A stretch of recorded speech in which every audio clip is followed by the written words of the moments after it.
네, 지금 이 시간부터는 김경진 전 국회의원, 이도훈 문화일보 논설위원과 함께하겠습니다. 네, 조금 전 강재희 기자가 전해드렸다시피 문재인 대통령이 청와대에서 오늘 검찰개혁과 관련해 이 회의를 주재하고 있습니다. 이곳엔 추미애 법무부 장관이 참석을 했습니다. 두 사람이 대면을 하는 셈인데 먼저 이도훈 의원님, 네.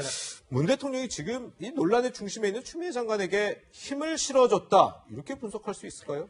일단 청와대에서는 아니라고 이제 부인을 했죠. 그렇죠. 왜냐하면 힘을 실어줬다 하고 긍정을 하면은 많은 논란이 일어날 텐데 굳이 뭐 문제를 일으킬 필요는 없겠죠. 네. 지난 토요일 19일이죠. 제1회 청년의 날 행사에서 무려 공정을 37번을 강조했는데 네. 지금 가장 공정의 그 문제로 시비를 겪고 있는 추미애 장관한테 힘을 실어준다면 굉장히 그 청년을 비롯한 우리 국민도 실망하고 또 정치적으로도 굉장히 논란이 커지지 않겠습니까? 그래서 일단 그건 부인한 거고, 그러나 청와대가 그렇게 얘기했다고 해서 힘을 실어주지 않은 거냐? 그렇게 보기는 어렵죠. 일단 예. 법무부 장관, 행안부 장관, 국정원장을 청와대로 불러서 회의를 한다는 것 자체가 굉장히 힘을 실어주는 거고, 1차 회의는 했습니다만 2차를 기약하지 않았는데 1년 7개월 만에 회의를 한다는 것 자체가 힘을 실어주는 거고, 결과적으로는 오늘 그 회의 결과를 어떻게 발표할지는 모르겠지만 대체로 아마 해석은 추미애 장관한테 힘을 실어줬다, 이런 해석이 나올 가능성이 굉장히 높다고 봅니다. 그렇군요. 네, 오늘 청와대에서 대통령과 추미애 장관이 함께 만나서 논의하는 내용, 이 국정원과 경찰을 비롯해서 검찰 개혁에 관련한 논의인데요. 오늘 추 장관이 청와대에 가기 전에 오전에는 국회에 출석했습니다. 이 자리에서도 검찰 개혁을 강조했습니다. 직접 들어보시죠. 권력의 눈치를 봐온 수사와 기소를 독점하고 있는, 또 임의적으로 선택적으로 편의적으로 수사 기소권을 행사해온 검찰에 대한 국민적 불신이 이런 공수처법의 탄생의 배경이라 할 수 있고요. 네, 지금 추미애 장관 법사위에 출석해서 사실 공수처법 그리고 검경 수사권 조정 이 부분에 대해서 찬성하는 얘기를 하면서 답변을 들어보면 검찰을 비판하고 야당을 비판하고 있거든요. 자기의 지금 의혹 수사를 지금 아들이 받고 있고 또 야당이 공격받는 상황에서 그에 대한 또 답을 내놓은 게 아닌가 싶기도 한데요. 근데 이제 저 부분은 네. 사실은 법사위에서 이제 여러 가지 상황에 대해서 질문을 한 거고, 아마 본인 현안에 대한 질문을 받은 것은 아니니까 저렇게 답변하실 수밖에 없지 않나 싶고요. 이제 검경 수사권 조정 같은 경우는 이미 형사소송법 개정됐지 않습니까? 네. 그리고 검찰이 직접 수사할 부분, 경찰이 수사할 부분들 두 기관 간의 권한 분배에 관해서 법 이미 바뀌었고 시행령도 이미 지금 마련이 돼 있기 때문에 거의 뭐 99% 지금 이제 이 제도 변화가 이루어졌다고 보면 되고요. 이제 조만간 시행만 하면 되는 거고요. 공수처법은 지금 입법은 돼 있지만 현재 공수처장 후보 지금 이 추천위원회가 열리지 않고 있는데 어쨌든 입법이 완성된 것만 해도 거의 한 8할 이상 돼 있는 상황들이기 때문에 지금 이제 현 정부가 이 아젠다로 내걸었던 검찰 개혁, 수사권 조정 문제 거의 다 아마 이제 이루어졌고 마지막 단계에 와 있다, 그렇게 보는 것이 옳을 것 같습니다. 네. 문재인 대통령 오늘 추미애 장관 만나기 전 이번 주말이었죠. 지난 주말에 제1회 청년의 날 기념식에서요, 공정을 강조했습니다. 어떻게 이야기했는지 직접 듣고 오시죠.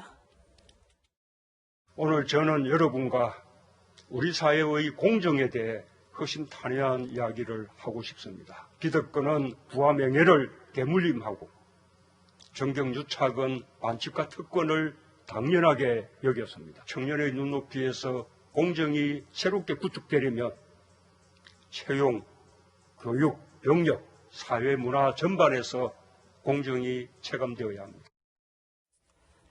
네, 이런 문 대통령의 말에 야당은 어떤 반응을 내놨을까요? 야당의 목소리도 함께 들어보시죠. 조국 추미애 법무부 장관, 미니스터 오브 저스티스, 이 두 사람 어디에서 찾아도 찾을 수 없는 사람을 내세워놓고 공정을 37번이나 이야기한다는 게 도대체 조금이라도 부끄러워하는 마음이 있으면 저는 공정을 감히 입에 담을 수 없다고 생각합니다. 이 정권이 보여주고 있는 갖은 불공정에 대해서는 어떤 조치도 없이 침묵하면서 청년들에게 공정을 역설하셨다니 청년들뿐만 아니라 전 국민을 우롱하시는 것 아닙니까? 문재인 대통령이 지금 이런 상황에서 공정을 37번을 언급하자 야당에서는 방금 들으신 것과 같은 비판이 나왔습니다. 그런데 청와대에서는 이런 반응에 대해서 일일이 대응할 필요를 못 느낀다는 얘기를 했어요. 그렇다면 지금 이런 시각이 바로 이 추미애 장관의 의혹을 바라보는 청와대의 시각이라고 해석해도 될까요? 뭐 그럴 수도 있죠. 근데 중요한 거는 청와대와 문 대통령이 지금 공정이 문제라는 거는 인식은 하고 있어요. 네. 그렇기 때문에 37번이나 강조를 했고, 특히 그 공정의 문제 때문에 20대 그리고 더 넓게 봐서는 30대 핵심 지지층까지 흔들릴 수 있다는 사실을 알고는 있는 것 같습니다. 예. 그래서 그 연설에서 채용, 교육, 병역, 사회, 문화 그 전반에서 공정이 체감돼야 한다고 하는데, 그동안 제기됐던 문제들에서 어쨌든 청와대 나름대로는 답을 한 것 같아요. 무슨 소리냐면은 채용은 인국공 문제가 되겠죠. 인천국제공항공사 그 비정규직 정규직 전환 문제. 교육은 그 조국 전 법무부 장관 딸 입시 또는 아들 입시 비의혹 문제가 되겠죠. 병역은 지금 제일 그 가장 그 현안이 국정 현안이 전국 현안이 되고 있는 추미애 장관의 그 아들 병역 그 특혜 의혹. 사회는 굳이 해석하면은 뭐 윤미향 의원의 문제를 여기에 뭐 대입할 수도 있습니다. 그런데 이제 야당에서 보기에는 37번을 얘기하더라도 말이 중요한 게 아니라 행동이 중요한 게 아니냐. 이미 조국 전 장관 사태 때 공정의 문제가 제기됐는데 윤미향 의원 사태 때도 그렇고 추미애 장관 사태 때도 이어오면서 늘 말만 했지 뭐가 개선됐느냐 이런 문제를 저 야당에서는 제기하는 거고 예. 청와대가 대응하지 않겠다는 건 청와대가 대응해서 이 문제를 더 큰 현안으로 만들고 싶지는 않다. 이런 입장으로 봐야 될 것 같습니다. 네. 김경진 의원님 좀 어떻게 보십니까? 이 추미애 장관 의혹 사실 공정의 문제로 보는 시각도 많은데 문 대통령의 37번의 언급 우리 의원님은 어떻게 보세요? 글쎄, 그러니까 이제 대통령께서 저 원론적인 말씀은 누구나 할 수 있는 얘기고 올바른 얘기죠.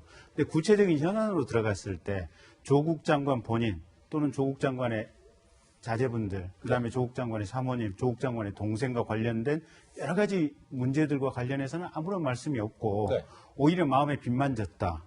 그랬었죠. 조국 전 예. 장관에게. 그다음에 추미애 장관과 관련해가지고도 이게 검찰이 최종적으로 기소를 할지 안 할지는 모르겠지만 어쨌든 당대표실에 있었던 당대표 시절에 보좌진이 전화를 해서 최소한 뭔가 휴가와 관련돼서 물어봤던 아니면 휴가를 해달라고 청탁을 했던 한 건 아니겠습니까?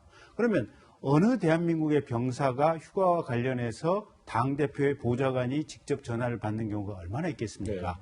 이건 각각의 개별적인 사례를 가지고 본다면 누가 봐도 문제가 많은 사례들인데 그와 관련된 사례에 대해서는 일체 얘기를 안 하시니까 그러면 아니 좋은 말씀을 하시는데 그러면 세부적으로 들어가면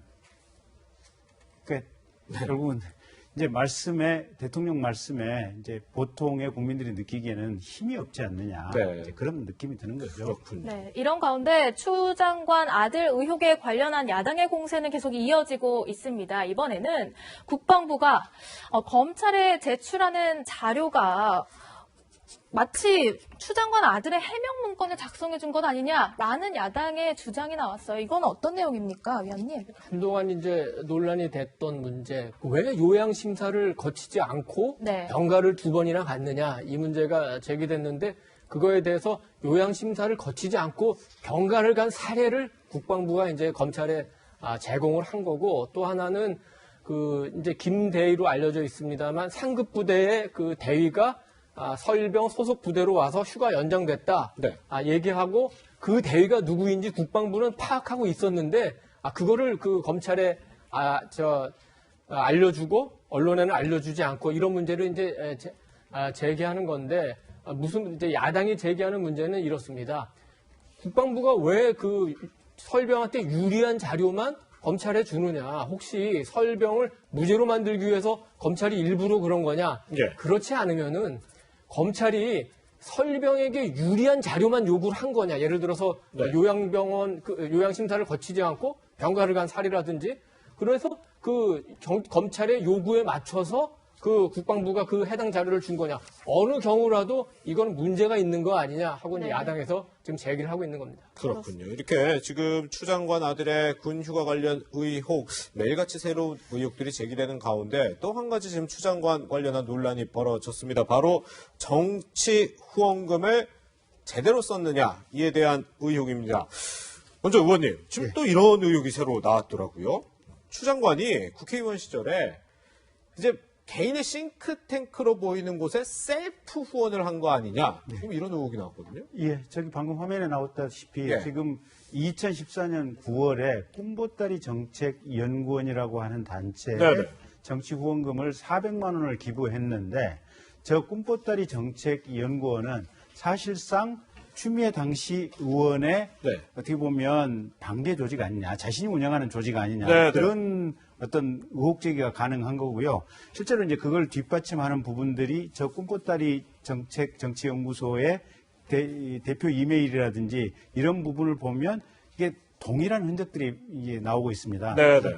그런 상황이 그 과거에 김기식 의원이 마지막 순간 퇴임할 때 5천만 원을 자신이 활동하고 있었던 단체에 기부했던 것이 중앙선관위에서 위법이라고 지금 판정이 났었거든요. 네. 그럼 저거와 구조적으로 전적으로 똑같기 때문에 네네. 추미애 장관이 400만 원 저 후원한 부분도 법적으로 위법이 아니냐, 그 문제제기가 있는 겁니다. 네. 그러니까 네. 김기식 전 금감원장이 사실 이 문제로 좀 낙마를 그렇죠. 했었죠. 예, 예. 네, 그렇죠.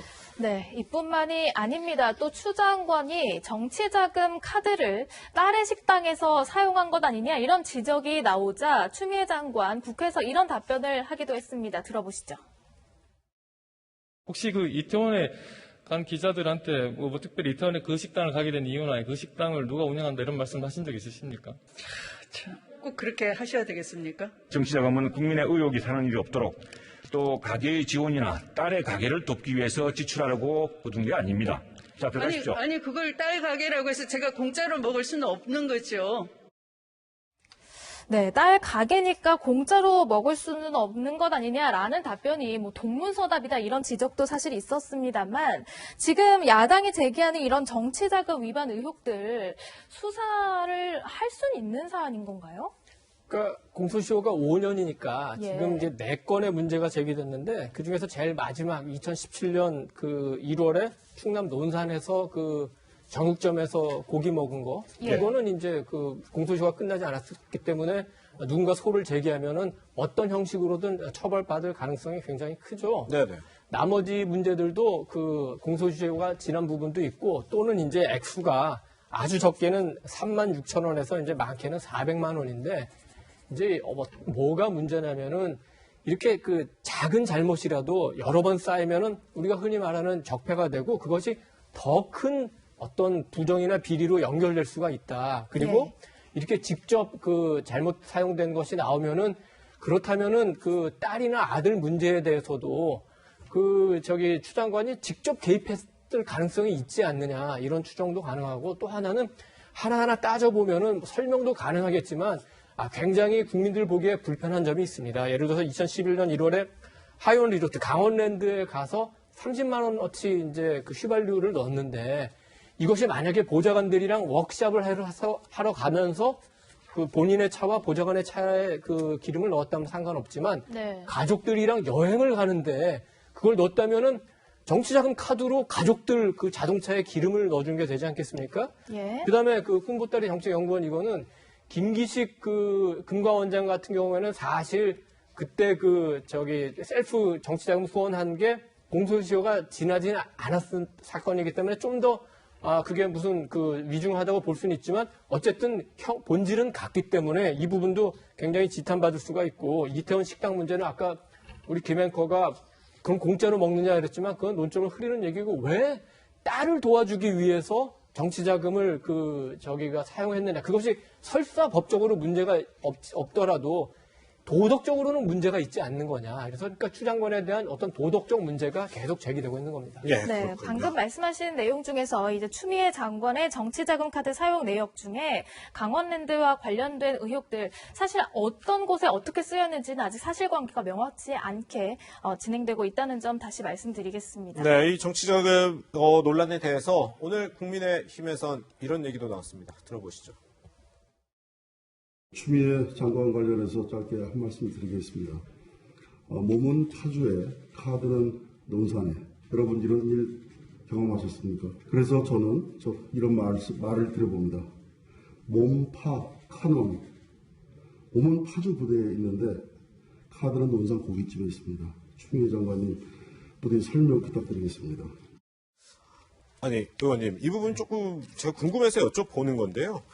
일단 소액의 경우에는 정치 후원금을 뭐 이렇게 용처가 불분명한 곳에 써도 괜찮은 건지, 그리고 본인이 아닌 사람이 이 정치 후원금을 써도 되는 건지, 이 부분이 좀 궁금하거든요. 일단 뭐 소액이라고 해도 법이 적용되는 원칙은 다 뭐 전혀 동일하고요. 아, 예. 다만 이게 본인이 아니어도 쓰는 건 문제가 없습니다. 그러니까 보좌진이 기자 간담회를 해도 되고, 네네. 보좌진들이 무슨 전문가 간담회를 해도 되고, 이제 뭐 그런 경우는 아무런 문제가 없죠. 의정 활동과 관련이 있으면. 예. 근데 이제 저 상황은 하필이면 카드를 쓴 날이 네네. 그 자제분 논산훈련소 수료일이라고 지금 보도에 나와 있습니다. 그렇더라고요. 그렇다고 한다면 이제 우리가 가정적으로 추정을 할 수 있는 게 네네. 논산훈련소 수료를 하고 예. 근처에서 사적으로 식사를 하는데 저 카드가 가족 누군가에 의해서 쓰이지 않았을까, 그런 문제 제기가 있는 겁니다. 네. 근데 거기에 대해서 가부간에 뭐 장관께서 명확하게 답변을 하시면 좋은데 그 부분에 대해서 명확한 입장을 내놓지는 않고 있는 겁니다. 그렇군요. 네, 아들 군 특혜 의혹에 이어서 정치자금 용처 의혹까지 불거지고 있는 추미애 장관 이야기 해봤습니다. 네.